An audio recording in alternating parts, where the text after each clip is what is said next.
Welcome to the Invest Like a Boss podcast. I'm Sam Marks. And I'm Johnny FD. We're self-made entrepreneurs who invest our own money and use modern technology to invest like a boss. Join us each week for exclusive interviews with our network of modern investors, business owners, and multimillionaires to discover new ways to invest our hard-earned cash. Hey guys, this is Johnny and welcome to episode 57 of the Invest Like a Boss podcast. I'm here in Ireland with Sam Marks. Johnny, guys, gals, welcome back to Invest Like a Boss. Great week this week and another fantastic guest lined up, Mr. MJ DeMarco. Of Millionaire Fastlane, and now he has a new book also called Unscripted. So I first read Millionaire Fastlane years ago. Actually, I didn't read it. I listened to the audiobook version of it. And I remember it was so hard for me to get through because I felt like he was just like drilling the same point over and over and over again. But then I realized I wish I would have listened to this when I was in high school or college or right after college, right when I first started making money. I needed somebody to yell at me and say, stop wasting money, think big, think fast lane, stop thinking slow lane. Yeah, the book encapsulates so much important information that is really important at any age. So I actually listened to the audiobook as well, but it was only like 2 years ago. But it still struck a really, really good chord with me. You know, the books are really kind of timing, right? When you read them is how they impact you. And a book that you read when you're 22 might affect you a lot different than if you read it for the first time when you're 42. So a lot of times, if you ask someone what their favorite book was or most impressionable book that they've ever read, it might not be necessarily the greatest book they ever read, but it was the most timely. And Millionaire Fastlane, I think, has really struck fire in the belly of so many people. And even when I read it 2 years ago when I was 30 and I was already well on my way to a lot of things that I wanted to accomplish professionally, it was still a tremendous book. Yeah, and actually, I think I read it when I started making money as well, and I was actually pretty good about not wasting money in my wannabe rapper lifestyle type days when I was living in LA. And I just remember kicking myself in the butt thinking, I wish I would have read this when I was living in Southern California, and I was wasting money like I was living in the slow lane and not thinking about making more money and really being in the fast lane. So if you guys don't know who MJ DeMarco is, he was the creator of limos.com, and he made multi-million dollars doing that. And then he is probably most well known now for Millionaire Fastlane and just inspiring so many other people to think about creating businesses that you can really scale up. And I'm really excited to figure out what he's been doing since then. And because that's a best-selling book, but it's been a few years. So I'm very curious what he's been doing since then and what he's investing all his money in now. Yeah, one of the greatest things about Millionaire Fastlane is that when he wrote it, he didn't really care if people read it.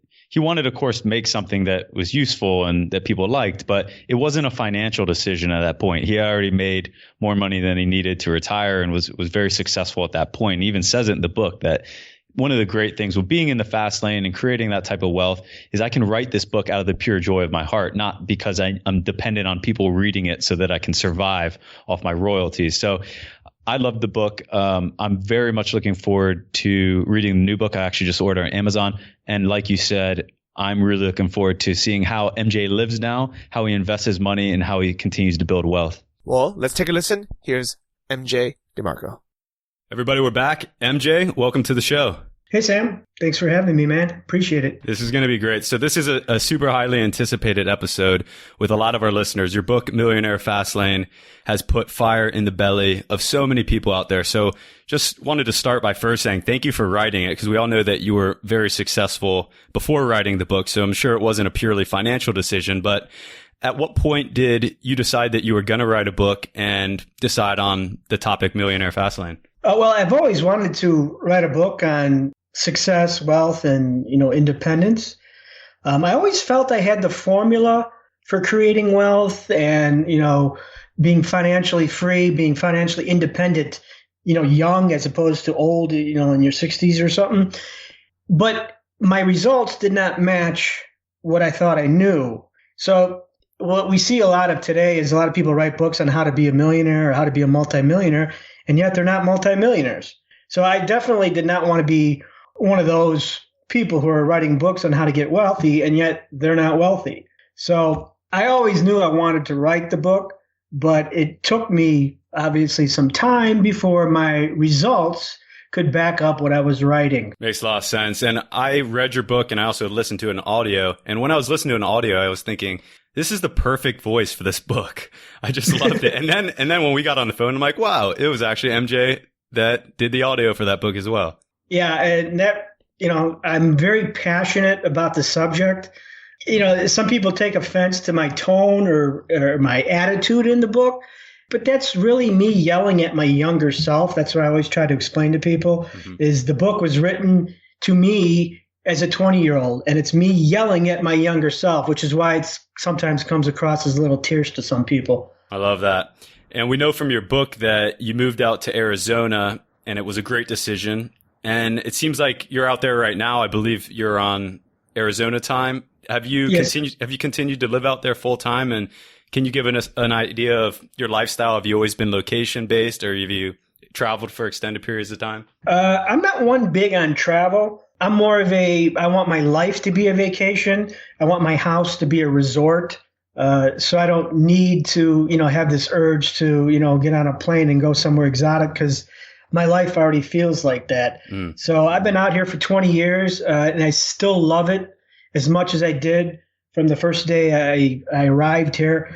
However, I am looking for another vacation home in a colder destination, obviously, because the summers here are just becoming unbearable. And it is also starting to get a little bit crowded out here. I believe Phoenix just moved to be I think it's the 5th largest city in the country.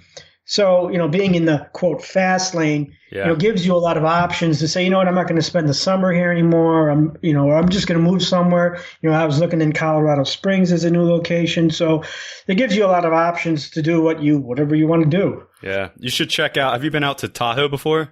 Yes. Very beautiful. Yeah. We spent 5 weeks out there in February, and that's on the Nevada side. And that's a remarkable place. I mean, when you said Tahoe, I'm like, oh, expensive as hell. It does get expensive, yeah. But I was trying to figure out a way to make it work on the tax side if I set up a permanent residence on the Nevada side, which is a tax-free state. But still looking, but really, really just enjoyed the area. I thought it was fantastic. Yeah. So everyone is very familiar who's read your book with your Lamborghini encounter, which changed your life. And for anyone out there who hasn't read the book, MJ, I was just hoping you could give them a brief on that kind of aha moment in your life. Sure. I was, I don't know, 13, 14 years old. And at the time, I was a pudgy kid, out of shape, not really motivated, whatnot. And I saw my dream car by going over to the ice cream store. It was parked out in front. It's a Lamborghini Countach. And at this time, I had the car it was a poster on my wall. The Cannonball Run was a big thing back then in the late 70s. So I was just like, just mesmerized by this thing. And I was shocked to see that the owner of the car was young. I mean, young considering I was at the time, 13, 14. So I actually went up to the guy and said, hey, what do you do for a living? Which actually, once I started owning Lamborghinis, I found was the most common question. So I wasn't doing anything unusual. But he responded he was an entrepreneur. And specifically was an inventor. And that really set me for a loop, because I figured, okay, this is somebody famous. This is going to be a baseball player or an actor. Those typical pigeonholed archetypes. You think in order to be rich, you have to be one of those people. And that's what set the stage for me to say, what? Entrepreneurship is a path that is for common people who could, really achieve some great things, and they don't need to, be famous or have some kind of particular talent.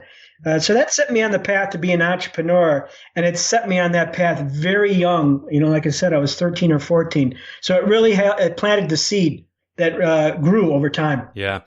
And I know there's a lot of people out there that they believe inside them that they need structure, they need safety, they need some type of stability, and they're just not the entrepreneur type. And sometimes it seems like it takes that aha moment like you had to realize that you need to be an entrepreneur, you could be an entrepreneur. Do you think that there is a quote unquote fast lane out there for just about anybody? Or do you think some people really are born more for the slow lane? It's for anyone who wants it. Now, there are a lot of people out there that are perfectly happy with their job. And they're perfectly happy getting up Monday through Friday and going through like you said, they like that structure. They like the illusion of security, and it is an illusion. So I'm not here to convince everyone to be an entrepreneur, because everyone can't be an entrepreneur. We need employees. We need people who are comfortable with it. I have friends who are in, quote, the slow lane, but they're happy people. Yeah. So who am I to say you're doing it wrong or you need to be an entrepreneur? I'm not dictating somebody's happiness. I'm here to offer an alternative for those people who are saying, you know what, this just isn't working for me. There's got to be something else. I love that perspective. Appreciate you sharing that. And MJ, how old were you when you made your first million? It depends on liquid or... let's say liquid. 32 years old. Wow, that's great. And many more millions after that. And last week we had on James Altucher. Love the guy, and it was so kind of him to come on and share some of the experience he had after he made a big windfall. And he kind of famously or notoriously, however you want it, or infamously made 15 million and lost it in almost the summertime. And it was through a series of mistakes, and he was kind enough to come on and share those with us. And we're wondering, after you made your windfalls, were there any mistakes that you made financially or through investment? Kind of overstating I'm not sure the word I'm looking for, but thinking that the sum of money was a lot of money. I went out and bought a lot of stuff. I remember buying a red Corvette convertible, paying cash for it. And then the bigger mistake was I put most of the proceeds into tech stocks. And this was right before the dot-com bust. And I ended up losing, I would say, about half of it. Wow. That's nearly the same story as James Altucher. So it must have been events that happened very similar times. And that's what kind of put me on this train of compound interest, which it goes against a lot of, maybe some of your past guests. I believe compound interest is the greatest scam ever perpetrated on people. Right. And then in 2008, I know you predicted the housing bubble. Do you look for these type of things in markets, or do you invest in a way that they don't hurt you as much? It's the old, when dumb money gets wind of something, that's when you're in a bubble. Mm-hmm. When everyone is talking about the money they're making on the housing market. And, my cousin, he's a bus driver. He just made $10,000 flipping this house. I mean, that's when you're in a bubble type of situation. Mm-hmm. When it starts leaking to the mainstream and becoming a news event, that's when you want to start looking for the exits. Right. Well, what do you think about the markets right now? I think they're way overblown. I think they've already priced in the Trump's talking about corporate tax rates being cut. I think they've already priced that in. Yeah. We have a lot of boomers who are retiring, who are going to start needing money to get out of the market. Mm-hmm. So I just don't think I've never believed the stock market is your best investment. I believe your business is the best investment. So I don't spend a lot of time, doing market pontifications, because the market is not pinned to my wealth. I like it. And MJ, I know you're a big fan of Lambos. It was obvious an aha moment early in your life that shaped your life with one, and we know that you've had and continue to love them. Do you continue to buy premium cars and own them? Actually, I sold my Lambo probably 3 years ago. Mm-hmm. A couple incidents, I should say, like road rage incidents from other people. Haters and stuff, kind of soured me on them. I had a windshield knocked out. I had that's horrible. I had stuff thrown at me. So the kind of luster of that has kind of faded away from me. It's been 3 years though, so I'm kind of getting the bug again. But I've just been too busy to even think about it. So. Well, Arizona is a good place to have them, right? Nice open Absolutely. Roads and nice and dry. for the most part anyways. And a couple other investing questions I'm dying to know, because you have so many good points in your book. And I'm wondering, do you own a home now? And did you ever own a home while you were in the fast lane, but maybe not yet a millionaire? Yeah, I've always owned my home. I've never been a renter. Although I would say I usually have bad luck with real estate. I've owned a rental house, and the house I'm living in now, I paid cash for. I have no mortgage. That to me is just, when you don't have a mortgage, it's just like, I can't explain it. It's just because, your house is going to be your biggest expense in your lifetime. Yeah. And it doesn't matter if you're renting or you're buying, it's going to be your biggest expense. So if you can knock that expense out somehow, you get a lot of autonomy and freedom as far as where you can spend your money, where you can take risks, where you can invest. But generally, I've said, quote, "fuck you" to mortgages for the rest of my life. I don't plan on ever having one ever again. Nice. Yeah, it's funny you mentioned about real estate, and almost everyone in my generation has never made money in real estate, because my generation maybe started buying their first home around the peak, and then and it's just never rebounded fully, right? So it's tough, but if you have if you're living in it like you are, I think it definitely makes sense. And also in your book, you mentioned about becoming a lender and use the example of 5% tax-free earnings. I was wondering, is that municipal bonds that you're talking about in that example? Yeah, I have a investing philosophy that I kind of disclose in my next book, Unscripted. I call it the rent rule. And if you're lending out something to somebody, you should expect rent. So if you have a tenant in your house, you don't say to your tenant, "Hey, you can live here for free, but when things start to go well for you, then you can start paying me rent." And of course, you can do this whenever you want to, unconditionally. That, in effect, is what you're doing when you invest in a stock, and you're just hoping for appreciation and a future dividend that the company will eventually maybe make, because it is in their control to say, "Yeah, we're going to pay you a dividend, we're going to lower it." So I don't like releasing or giving up my cash or my investment unless I'm getting rent. So that's municipal bonds. I love municipal bonds, especially if you're in the top tax bracket, because they're tax-free at the federal level.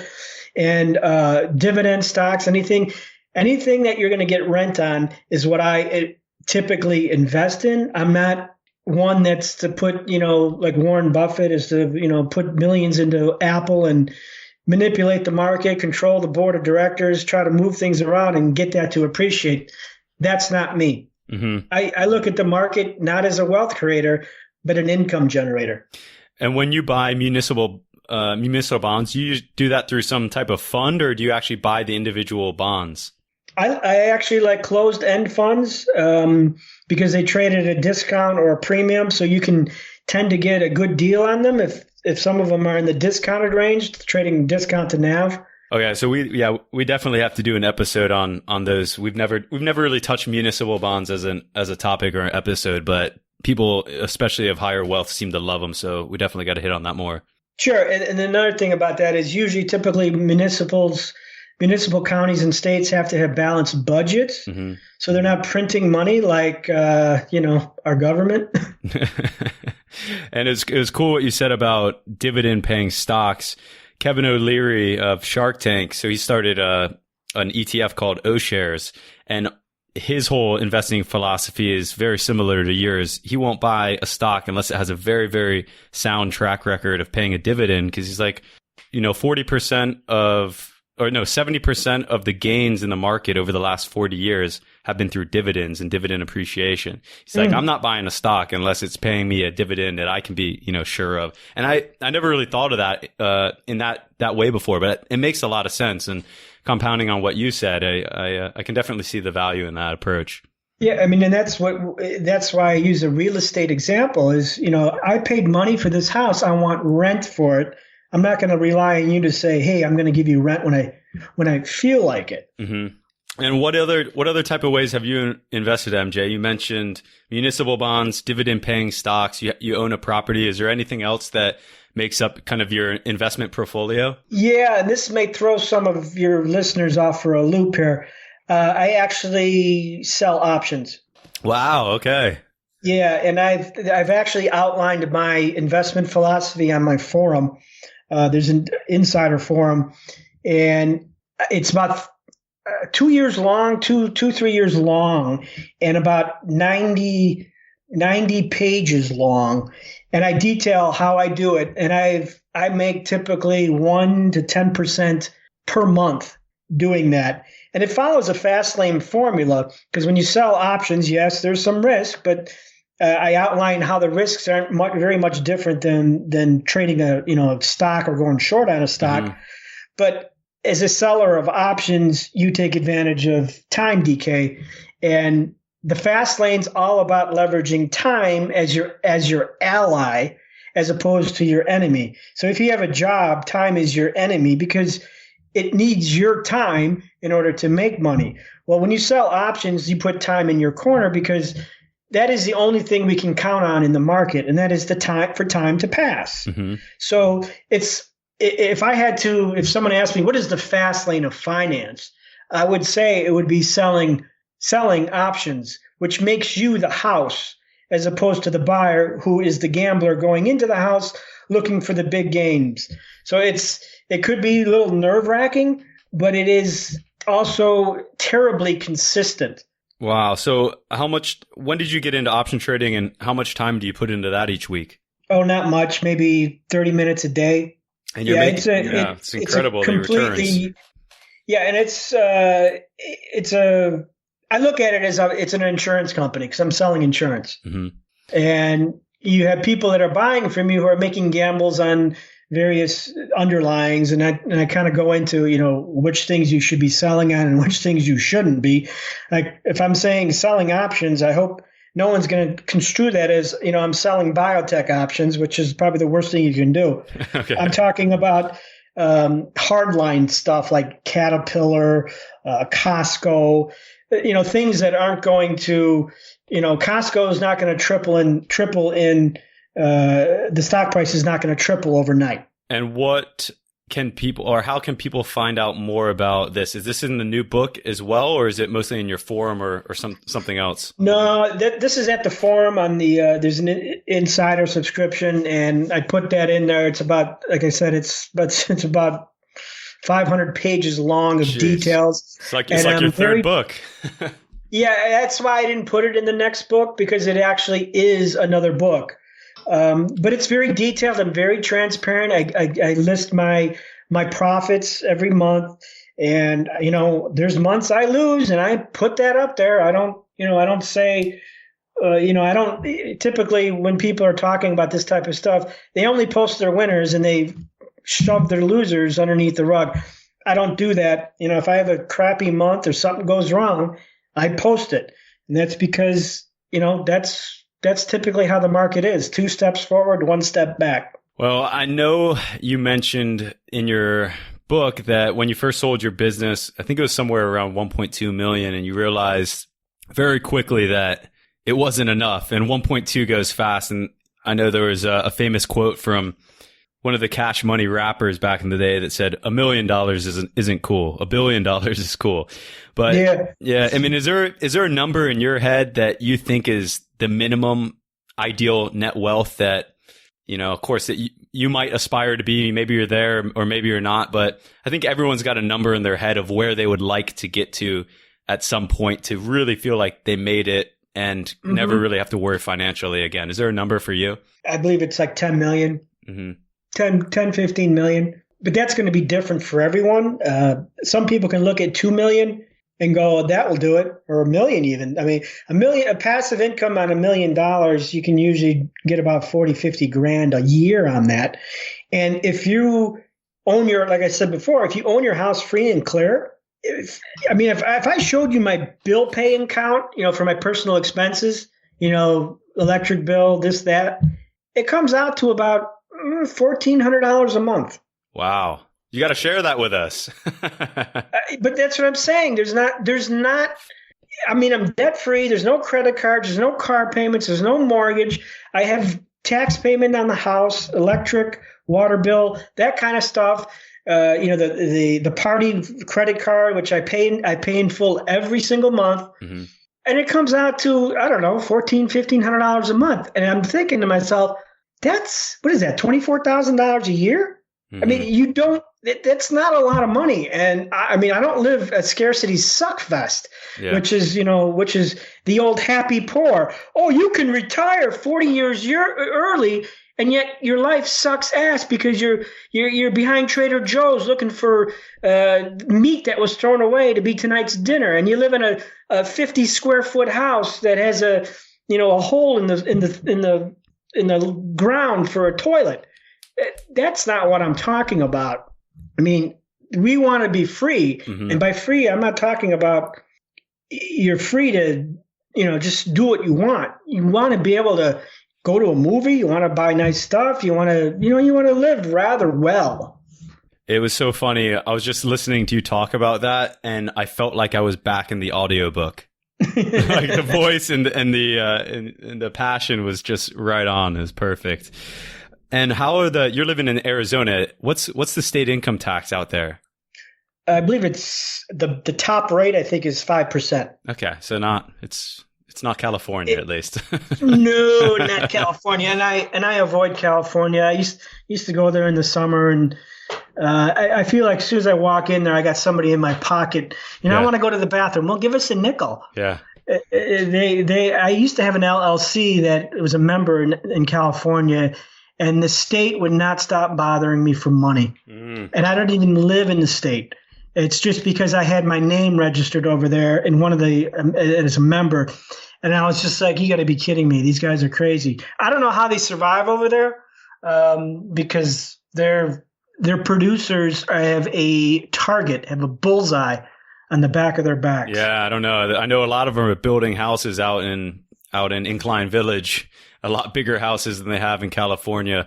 But it was amazing. I even felt it when I was in Tahoe, because where I rented skis from, they were based in Nevada, and they were showing all the prices based in Nevada. But as soon as they deliver the skis 2 feet over the California line, you get hit with this massive tax. I'm like, how did I spend $500 on skis for the month? They're like, oh, well, if you had a delivery address in Nevada, it would have been 20% cheaper or something like that. And these are considerations entrepreneurs have to make. I mean, there's a lot of business to be done in California, but also, they want your money. And, our goal, at least my goal, is to be free. And there's no freedom when you're constantly being harassed by, tax collectors. So MJ, kind of coming into a few things to summarize, your experience in the episode a bit, how do you've lived at so many different wealth levels. We know your hustle story and we know kind of your road up. How do you relate wealth and the success level that you've achieved to happiness? Well, first of all, I believe money doesn't buy happiness is the greatest bullshit line people say. They say that because they're looking to justify their state of, I don't know, lack of money, state of poverty. Mm-hmm. Money is important when you use it correctly. And the people who say that generally are using money incorrectly. And that's because instead of using it to buy their freedom, they're using it to consume. And any consumption activity usually generates more consumption activities.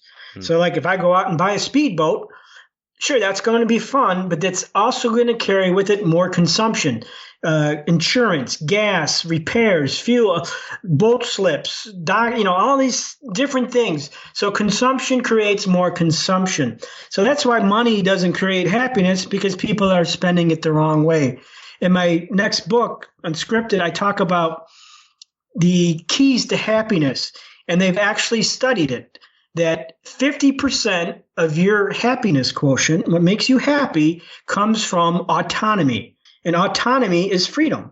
Autonomy is being able to wake up and say, you know what I'm going to do today? I'm going to do nothing. Or I'm going to work 12 hours today, or I'm just going to work 6, or I'm going to go to Belize next week. That is autonomy, and that's half of your quotient, happiness quotient. Mm-hmm. And the other they say 10% is you're born with it. Well, we can manipulate 50% of our happiness then. And we do that by carefully stewarding money to create our freedom.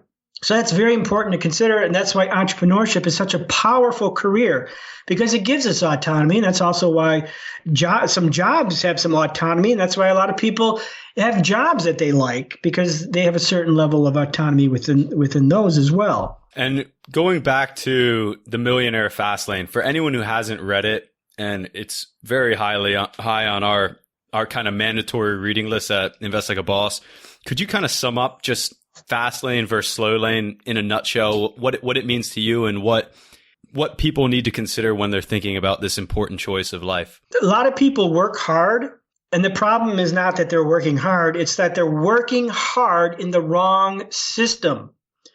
So the Millionaire Fastlane attempts to redirect that energy into something that can seriously make a difference in your life.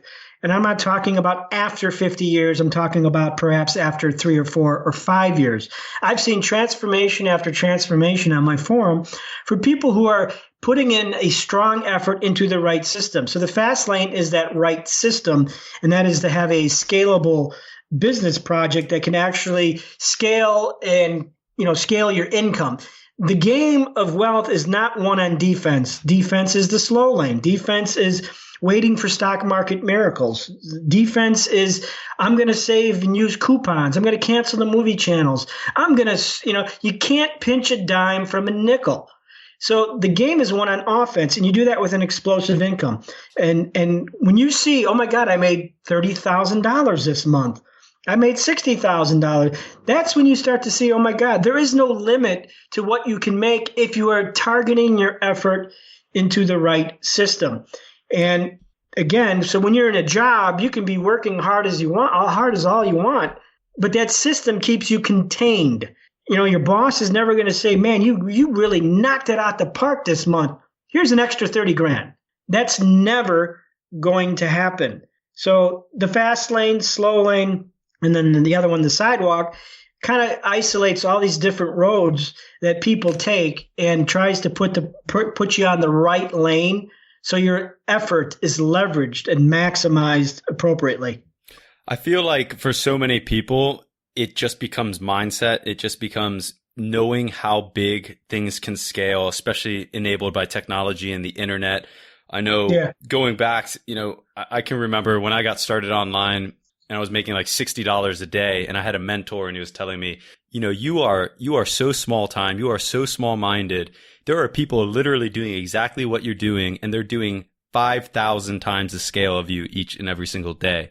And I couldn't understand that, but as soon as I was able to see the scale firsthand, it completely opened my mind and changed how I felt about life and about entrepreneurship. Was there a moment when you started getting into your entrepreneurial days and building your stuff that you kind of immediately thought to yourself, wow, I can see the scale, I can see the big opportunity? Yeah. And it all comes back to math. Going back to those roads we discussed, everything you do in your business, your job, whatever you're doing, you attach yourself to an equation. So you want to look at equations that have unlimited upside. A job has no upside because you're constrained by whatever the employer is willing to pay you.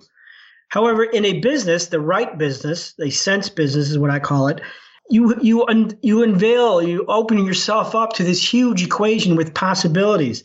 And that's what makes the effort even easier, because you know what, if I kick ass at this, I can literally change my life. And to answer your question, I remember when I first started getting the swing of this was a long time ago in the late 90s. Back then, $50,000 a year was a lot of money to me. And then I remember starting to see what I was making was just going up and up and up every single month. It was, $1,900 a month. Then it was $2,800 a month. Then it was $4,600 a month. Then it was $9,800 a month. Then it was $14,000 a month. I mean, it just went up and up. And I remember there was an actual moment. I remember thinking to myself, saying, "There's no limit to this because the equation has no limit." And eventually, that went all the way up to, I think, my best month back when I owned my internet company was like $180,000 in 1 month. I mean, that's profit. That's not, I did, revenue. No, I'm talking about after all the bills are paid and what's left in your pocket, it was like 180 grand. And that's when you realize this millionaire thing that I have to wait 50 years for the stock market is bullshit. You can do it quick. I mean, even today, when I consider myself semi-retired, I still make five and six figures a month. And that's, part-time. To quote Dumb and Dumber, the movie, that's a special feeling, Lloyd. I'm glad we got that across because I think that's so important for people if people haven't had an experience firsthand or known somebody that's had that things scale that quickly for them, it's important that they surround themselves with people that have had that and to understand how quickly things can be built and scaled on the internet. It's not a 20 or 30 year path. It can be an 18-month or a 24-month path if you do it correctly. So thanks a lot for sharing that, MJ. And before we end, I want to dive into your new book. You've already mentioned it a couple of times. I think it's out for sale right now. It's not pre-order anymore, correct? Yeah, it's available now. Yeah. So can you just give us kind of a summary on that and a brief of what we can look forward to when reading it? Sure. It's called Unscripted: Life, Liberty, and the Pursuit of Happiness. It really builds on the Millionaire Fastlane. Some have already called it a prequel. Some have called it's better than Fastlane. It is a bigger book than Fastlane, if you believe that, because Fastlane was pretty long to begin with. But it's a more holistic approach. It's about how to manage your life, how to lead life instead of life leading you. And the basic essence of it is we are being scripted for mediocrity in society. We are being scripted to be indentured slaves for Monday through Friday for 50 years. We are being scripted into not critically thinking about who is saying what and who is doing what. And I kind of expose all that and then go into the bulk of the book is about entrepreneurship. It's for the person who wants to be an entrepreneur, but just can't figure out how to get started. How do I find that need? How do I find a problem? And, how do I expand it? How do I execute it? It's really for the person who hasn't been able to turn a corner into this fast lane world we've been discussing. And I literally give a 5-step blueprint in there that if you follow, you will have no choice but to find a fast lane. And MJ's done it himself. No better person to listen to or to follow or to take the advice. So MJ, this has been a ton of fun. And please keep us up to date on what you're doing. And more than that, I hope that you continue to produce inspirational material for a very long time. It helps a lot of people out. And like I said, I definitely think the Millionaire Fastlane is a top 3 must read for people starting and kind of considering their career and finances. So I very much look forward to reading your highly anticipated book, which is now out, Life, Liberty, and the Pursuit of Happiness. I actually just ordered on Amazon yesterday, getting shipped to my parents' house so that when I leave here in Spain and go back there to change out my clothes and baggage, I will grab that book and read it. Looking forward to it. Is there any plans to make it on audio? Yeah, it should be out early June. And it's going to be you again? No, but I did find a narrator who sounded like me. At least I thought he did. He was very passionate about the topic. Great. So I thought he did an excellent job. Don't let that scare you if you want the audiobook. First week of June. Perfect. We'll get it. We're actually walking across Ireland for June and we need some new audiobooks, so we'll put that on the list. So MJ, you're the man. Thanks for coming on and sharing. This is super inspirational and we're looking forward to sharing it with the listeners. Thanks, Sam. Thanks for having me, man. Man, it was so crazy listening to MJ's voice after listening to the audiobook for hours and hours. I know, right? I mean, during the episode, when he was going into some of his, some of his advice and some of his monologues, I was like, wow, I'm listening to the audiobook again. This is great. And, what a great guy and real hustler and definitely still one of my self-made heroes. Yeah, definitely it's like an interactive audiobook. I wonder if that's the future.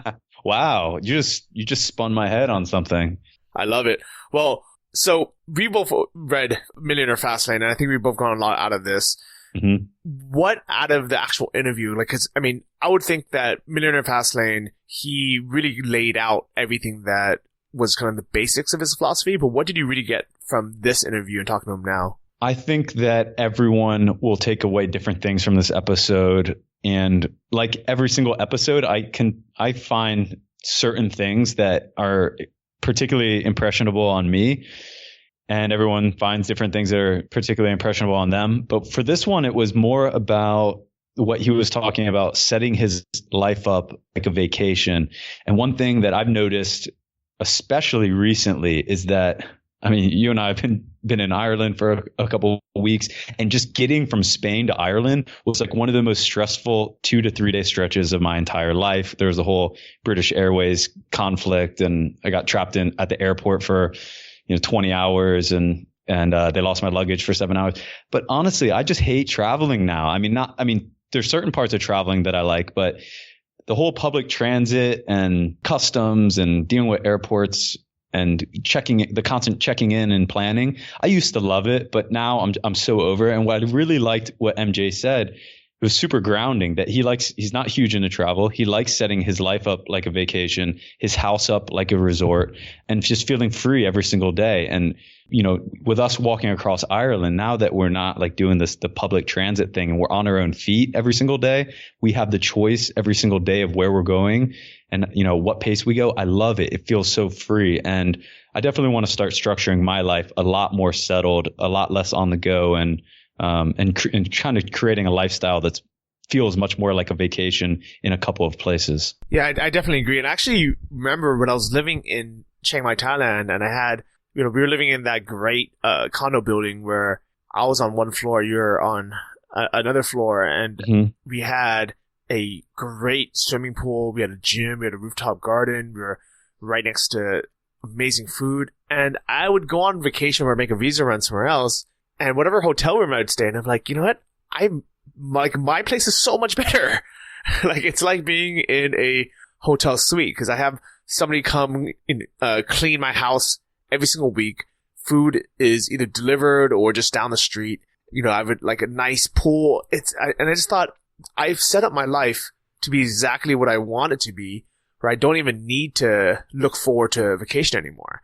And I think there's so many people in the world who their houses, their lives are just cluttered, they're stressful. When they're at home, they have responsibilities all the time. And that's why they feel like the need to escape and to go on a vacation. So I definitely took that from his talk as well. And of course, we read the book. We know about the Lamborghini story. MJ talked about it again. I think a lot of people that reach success, especially at an early age, they have some type of aha moment. MJ saw the Lamborghini, talked to the guy, and was like, okay, this is the path for me. I need to figure this out. Did you have an aha moment? I know we had your 0 to 300 times X return episode, but what was like an aha moment in your life, Johnny? So I wish I was one of those people who, had posters of Ferraris on the wall or something, because I do like them, but I don't think that was ever like a big driving factor for me. What's funny is my business mentor, Anton Craley, he was just like MJ, where he just dreamed about Lamborghinis, and that's what really kind of motivated him. But I just never really had that. And also, whenever I would be on a plane, I would walk by business class or first class. I always wanted to ask people what they did for a living, just because I was so curious how they got to sit up there and how they got to afford to be able to fly, in these luxurious seats when I had to go back in economy. But I was always too scared to do it, or I just felt like it wasn't my place to ask. And I think that's one of my biggest regrets, because I would have gotten so much more inspiration kind of earlier on if I had just the confidence to ask. And now that I'm the one sitting in business class, I wish people would ask me, because I would happily tell them. I would give them my blog. So I think for me, it wasn't until way later. I think it was just a few years ago. So I was already, 32 at the time, when a buddy of mine said he was going to go to Europe for the summer. And when I asked him why, he said, because it's nice. It's beautiful in the summer. And that was his only reason. And I realized at that point, I could not afford to go there. I could afford to stay in cheap places like Chiang Mai, Thailand, which was already a great step. But that was really what made me decide I need to make a lot of money, because I want to be able to go to the most expensive places in the world and not really bat an eyelash about the budget. Yeah, it makes sense. The freedom part of it and being able to explore those opportunities. And I also really liked what MJ said about the slow lane versus fast lane, and that the fast lane is not for anybody, but it's for those who want it. And there's a lot of people that we know and that MJ knows that are in the quote unquote slow lane. There's nothing wrong with it. It all just comes down to what makes you happy, right? I think the whole human equation is finding happiness. And for some people out there, the fast lane is what may make them more happy. And for other people, the stability and the structure, it just comes down to what you personally want. And there's no one size fit all plan. But I thought it was good to put a little context around fast lane versus slow lane. And note, we've had on a lot of people. We had on Todd Treasurer that talked about financial models for investing over the course of 10 years, 20 years, 30 years, and retiring. And for certain people, that's amazing, right? And to work around those models is great. So I think it's really important to keep things in context. We talk a lot on this podcast about kind of the FIRE movement, trying to find financial freedom and retiring early as quick as possible. But it's not a one size fits all strategy, and everyone just needs to make their own decisions around their comfort and their own happiness. Yeah, I definitely agree. And I like how he said that he doesn't look down on his friends who are in the slow lane. And it's not a bad thing. It's, the tortoise versus the hare, where the tortoise could win out the end. Because usually people in the fast lane, entrepreneurs, we're taking much bigger gambles. So there's not really any guaranteed payoff. Versus if you have a good paying job, especially at a job that you actually enjoy doing, and you're stacking away money every single month into index funds, you are going to be well off and you're going to retire, at a good age, and you're going to have a great life.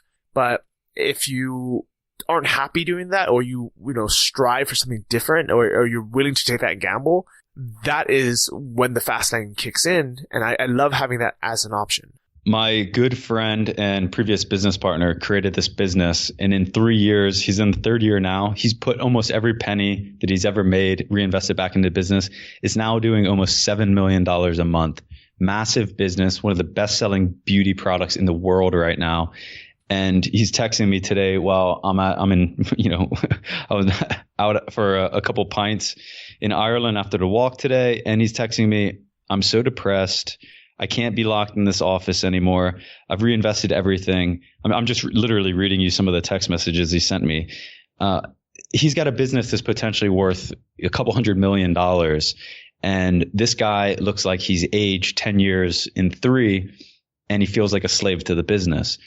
Now, there's a lot of people out there saying they would, they trade everything to have a business like that and an opportunity like that. And here's a guy that's living in it right now, and he feels like he can't escape, and he feels trapped to it. So it's really good to have perspective on these types of things, and also to hear stories of people that have lived through both sides of it. Yeah, definitely. Because I would think that actually, I'm curious. Maybe you guys can leave a comment in the Boss Lounge under this episode and, say what you would actually prefer, because I think a lot of people who listen to investment podcasts or are thinking about retirement or investing are actually the ones who would rather be in the slow lane and have something a bit more, I don't want to say guaranteed, because nothing really is guaranteed, but at least something that has the foundation of being stable versus taking these big risks. And I think one of the reasons why we like having guests like MJ DeMarco on, and we like talking to entrepreneurs who had a big windfall or big, cash out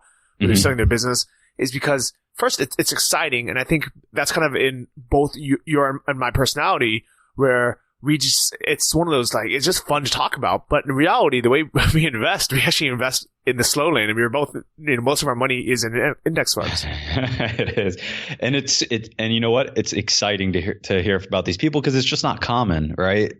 James Altucher last week was on saying 1/10 of 100% of people actually succeed on this type of level. And, I think it is a lot less common than it seems. We always talk about startups. 85% of startups fail, but really only like 1% or half of 1% actually succeed in really creating significant wealth for the people. So it's not a common thing. So it's really exciting to hear these stories, and it's possible. It's absolutely possible, but it's not for everybody. So huge thanks to MJ for coming on the show. And telling the story, telling how he invests. Man, there's a lot of cool investment takeaways too. These municipal bonds, really exciting, something that I have not really looked into. I looked into my Vanguard account right now. I still don't really understand them. Like, I think I've still lost money on them over the course of 3 years. So we got to get someone on to talk about municipal bonds and different ways to invest in municipal bonds. Yeah, I definitely agree, because I think someone else had brought that up to me as well as a potential investment strategy. So one thing I wanted to summarize for the people who haven't read MJ's books yet, in the first one, Millionaire Fastlane, he basically talks about 3 financial roads. One's called the sidewalk, one's the slow lane, and one's the fast lane. So pretty obviously, we all want to be in the fast lane, but let's first talk about the first two, just so everyone has a clear idea. The sidewalk is living well today at the expense of having more security tomorrow. And I think from what I remember, that's kind of just like balling out, just wasting money today, buying nice cars, living in a big house, and not really thinking about the future at all. That's hood rich, right? Hood rich, yeah. And I think I used to be a little bit that way as well. Luckily, really quickly, I got into the slow lane, which is not the best, but it's better. It's basically sacrificing today so you can have a better off future tomorrow. So basically, you are penny pinching, living in tiny homes, canceling your Netflix, eating cheap, cooking at home, saving as much money as possible, or even, living in a cheap place like Chiang Mai, Thailand. And I know that the point of the book is not to stay in the slow lane, but I think for a lot of people, it's actually a great transition from the normal sidewalk life or the hood rich life, or living above your means or keeping up with the Joneses, to becoming, super frugal, canceling the Netflix, canceling, moving to a smaller house and living somewhere cheaper. And that way, first off, you just have less bills and less debt in general while you're bootstrapping whatever business or you're saving up money. And then when you get into the fast lane, as long as you don't increase your expenses that much, but you can start, start a business that can scale, or find a way where you can just actually make a lot of money in the next 3 to 5 years, then it's like a double whammy. Yeah, it makes sense. And getting out of debt, right? That's an important piece of it as well. Yeah, I definitely agree.